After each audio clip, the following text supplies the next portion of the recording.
Morning long, and if you've had trouble using your cell phone, well, guess what? It's not just you. You're not alone. Major carriers have experienced widespread outages across the Cell country. phone outages. AT&T, the most affected overnight. Users reporting their cell service was down, leaving them unable to make or receive calls, but texts do appear to be working. NBC's business correspondent Brian Chung joins us now. He's got the very latest. What's going on Brian, here?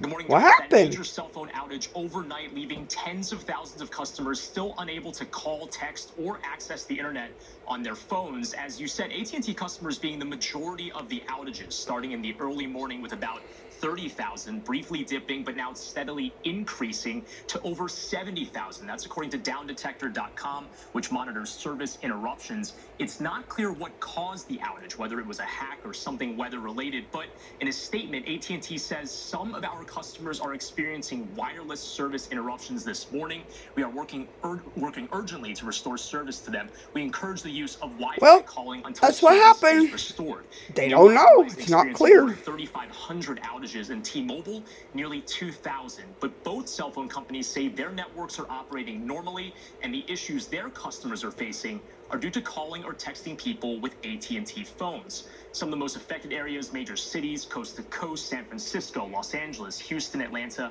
and New York. There have been worrying reports of the outage impacting local emergency centers, with authorities in cities across the country warning people have been unable to call or text 911. It's also affecting emergency services. In Upper Arlington, Ohio, the fire department said the AT&T outage was affecting its fire alarms, and Mass State Police warning people against trying to call 911 just to see if it works, saying in a tweet, quote, 911 centers in the state are getting flooded with calls. For those having trouble making emergency calls, officials advise to try calling from a landline or get a hold of a friend or family member with a different carrier. And again, AT&T saying you can use Wi-Fi calling as well.